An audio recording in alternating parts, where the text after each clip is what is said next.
Greetings, salutations, respect, and love. I am Scott. You are in the Prog Corner, and today we're talking about Black Midi. Are they Prog? I'm not 100% sure, but I get the feeling that this third album is going to take them into the next stratosphere.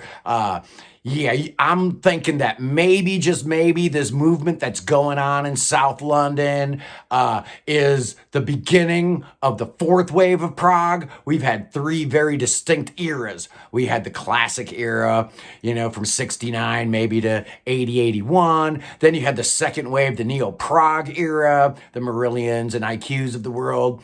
And then sometime in the early 90s, the third wave started. And we've kind of been in the third wave for 30 years now. So I think Black Midi, Black Country New Roads, Squid, and bands like that are the beginning of a fourth wave of prog. We've been waiting for a savior. We've been waiting for a band to come up and put prog back on the map. And, we weren't paying any attention, but we had it. It's called Black Midi, y'all. Formed in 2017 by Jordy Grieg, Cameron Picton, and the amazing drummer Morgan Simpson. Early on, they were a four-piece with Matt Kwasniewski-Kelvin playing guitar.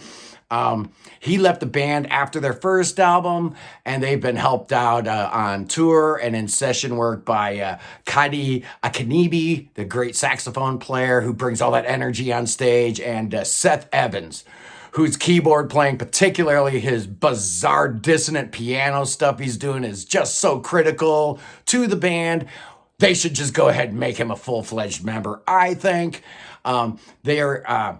Their origin they met in the Brit School of Design in London, where, it's arts and all these, these real talented people came together, and they met there. They released a single produced by Dan Carey, who also did their first album. This is the same guy who produced Wet Legs album, Fontaine's DC, the Squid stuff. So yeah, he was the perfect guy to produce that early stuff. Their second album, Cavalcade, came out in 2021, and it was fantastic also. And then we get to this new album, Hellfire. Yeah. Their first album was great. How do you pronounce it? Schlagenheim, I think, which is a fake made-up word. For some reason, Black Midi has a real Jones for Germany. You've got this fake German name for their first album. The second album had a song about Marlene Dietrich. And this third album's just got so much Weimar Republic, Kurt Weill, kind of stuff going on. It's really bizarre. I don't know, maybe it's an English thing that, the Brits remember things a little differently than we do. But, about Black Midi's prog credentials. They released an EP after Cavalcade, which had songs from King Crimson and Captain Beefheart. That sounds pretty prog to me.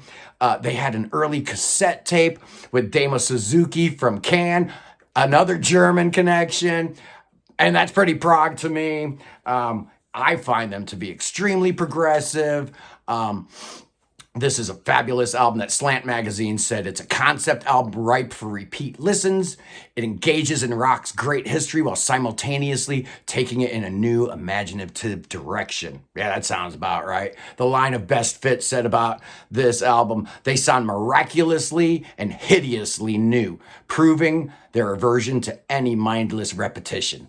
Okay, yeah, that sounds cool. So what are we talking about here? There's 10 songs on this album. It starts out with a really bizarre intro where Jordy, whatever his name is, he's singing he's not even singing, it's like talking a million miles a second. There's always something, an odd twitch, hearing loss, a ringing noise, new flesh, a new bump, a new weightlessness, a headache, a sore limb, an itchy gash, flash, a mirage, a tumor, a scare. And when one is fixed, another breaks. When some destroyed, more awaits. That's good writing. There's so much more. The song's like a minute and a half long, and there's like 15,000 words, and it is just crazy. The first real song is a Sugar Tzu, and this starts with the ring announcer announcing that, you've got this great heavyweight battle to the thousands in attendance and the millions watching worldwide. Let's get ready to thunder. And then it drops down to nothing, and it's like, where's the thunder? I'm waiting for some thunder here. And it's cool and it's loungy, and Jordy's doing his lounge lizard thing. And then all of a sudden they just explode with this amazing crescendo of 30-second notes. I have tried to play it. I can't play it. I'm a good player. I played guitar since I was 5 years old. Jordy Greek is no slouch on that guitar, my friend. Wow. I just can't imagine. It's like 11 notes per second. We're entering Robert Fripp territory here. The song is a weird one. These guys come up with some amazing ideas for their songs. This is about a heavyweight battle in the year 2163. And there's a spectator that comes up and kills one of the competitors, murders him in the ring. And the whole idea behind this song is that, we don't want a fight to get too bloody. We're going to throw in the towel. The ref's going to call it off. But really, we do want that brutal knockout. We want to see blood. We want to see all that stuff. It's just incredible. Next song up was Eat Man Eat, and this is where Cameron Picton gets his first vocal turn. I don't think he sang anything on Cavalcade. He got 2 songs on the first album. I know Speedway was him. He's got a cool voice, is real laid back. He struggles to find the pitch. Sometimes he's a little flat, but it's kind of charming. I like it. And this song is about this military captain who makes his men eat this poison food and they get sick. The percussion is really super busy. It feels like impending doom. And then you get the verses kind of yacht rocky. You got these flamenco flourishes. It's ridiculous. And then right on the heels of that is Welcome to Hell, which was already released as a single. Anthony from the Needle Drop said this thing reminded him of Primus.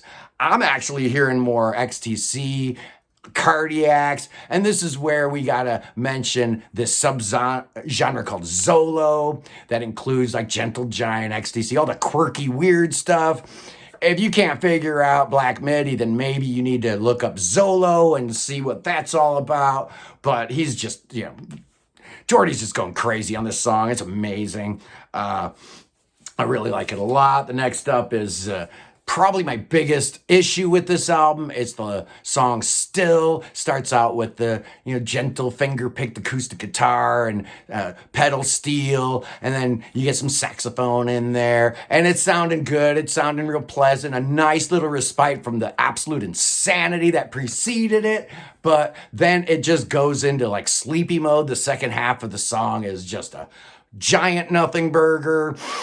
And then it wakes you up with all these staticky radios and stuff. The first 3 or 4 times I listened to this album, I actually fell asleep during Still. And then all that noise woke me up just in time for The Race is About to Begin. And this song starts out absolutely insane. It's just crazy. Again, with the million lyrics per second. And then it does the same thing Still does. It just goes into a whole second half that does nothing. It's a classical guitar with arpeggiated chords. It just does nothing for me.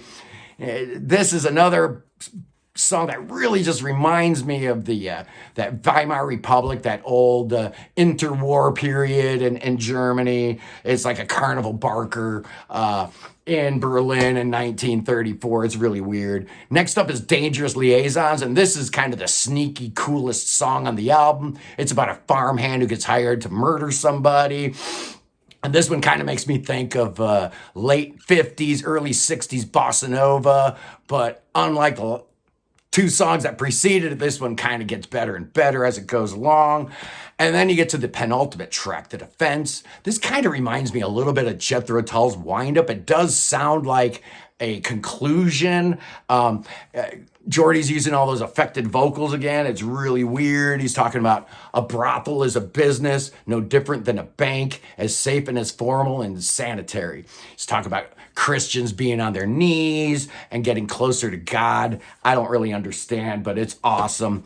And then, you think that's the end of the album? Oh, no, no, no. They are going to go turn it all the way around, and you hear that tritone from the first song come back, and it's ominous, and it's scary, and he's talking about, going, walking around and finding this club in 1943, and the guy up front is telling him, roll up, making me think Emerson, Lake and Palmer, Carnival 9.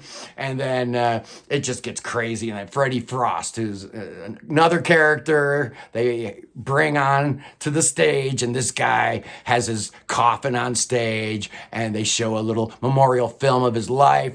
And then the song goes into a whole other thing where he starts singing about the 27 questions he has before he dies.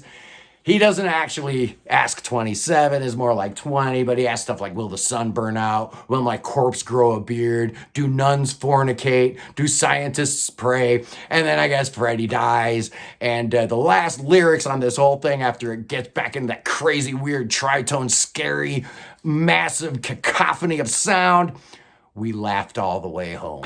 And that is how the album ends. And you can see their sense of humor clearly on full display. But I think this is Black Midi's best album for a couple of reasons, not least of which is because this is the one that actually feels like a concept album.